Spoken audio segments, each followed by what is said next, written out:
आपण ए दृश्य देखिपारुछंती पानी कादुओ पचपच खसड़ारे भरा ए रास्ता पाद पड़िले सत जेमिति विपद को आमंत्रण करिबा अर्थात विपद आड़कू टाणी होइजिबो मनीष तापर मेडिकल जिबाटा थय किंतु ए सबको बयसर अपराह्न रे पहुंचीथिबा ए वृद्धांकर टिकिए भी खातिर नाही चुपचाप पाद चापी चापी गुरुंडी गुरुंडी चली काहाकू किछि कहू न थांती वृद्धा सिना किछि कहि पारु नांती किंतु तांको नीरवता अनेक किछि कहूछि। एभली दृश्य देखिबाकू मिलिछि केन्दुझर जिला तेलकोई ब्लॉक अंतर्गत राइसुआ गाँव रे वृद्धा जनक गुरुंडी गुरुंडी जाउथबार वीडियो समस्तଙ୍କୁ विब्रत करिछि। वृद्धांको बयस पाखापाखि 70 वर्ष हेबो। वृद्धा जनक हेले राइसुआ गाँवर वृद्धा पथिरी देउरी। तबे आपण भाबुथबे एपरि भाबे ए अवस्था रे वृद्धा जनक जाउछंती कुआडे।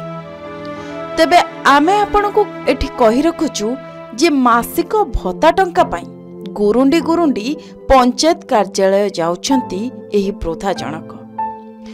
वार्धक्य भत्ता खंडिक पाई परिणत बयस रे वृद्धा 2 किलोमीटर गुरुंडी गुरुंडी जीवा घटना सामना को आसीबा परे एबे चर्चार विषय पलटिछि। स्थानीय प्रशासन को कार्यकारिता को नहीं लोके प्रश्न करुछंती। सरकार को सामाजिक सुरक्षा भत्तार से जणे हिताधिकारी तांको पंचायत रो भत्ता मिले किंतु भत्ता टंका पाई 2 किलोमीटर जाए पंचायत कार्यालय जाए तांको जीवा को पड़ी थाए। बयसधिक कारणरू से चली पारती ना प्रत्येक दिन एमिति घुसुरी घुसुरी दैनंदिन जीवनर कार्य करती तेणु से गुरुंडी गुरुंडी भत्ता पाई जाती बोली कहिसंती। एने प्रशासन पक्षरु कौनसी प्रतिक्रिया मिल पारिनी। ए संपर्क रे सरपंच को पचारिबार कहिसंती आसंता 15 तारिख भितरे तांको घर को जाई भत्ता दिया जिबार व्यवस्था कराजिबो। सरकार बर्तमान नियम करछंती जे जो माने अकर्मण्य बेडेड अछंती तांको घरे भत्ता पहुंचाइबार व्यवस्था करछंती किंतु बर्तमान जो सरकारी प्रशासनिक अधिकारी मान रहिले ताहा से माने मानु नाहंती कि सुनु नाहंती।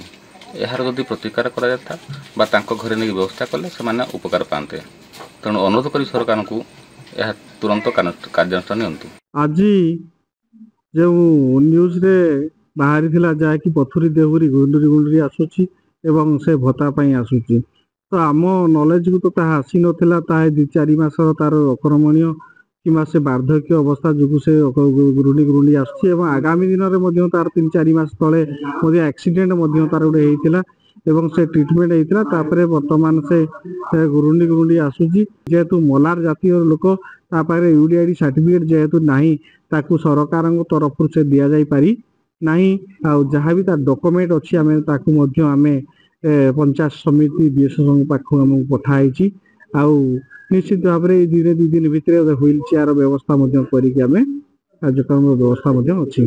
तेबे एही गाँ को सरकारी योजना 7 सपना पलटि थिबा बेले प्रशासन केबे वृद्धा पथिरी देहुरी को ट्राइसाइकेल टे प्रदान सह भत्ता तांको निकटरे पहुंचाइबा पई कोन व्यवस्था करूछंती ताहा देखिबाकू बाकी रहिला।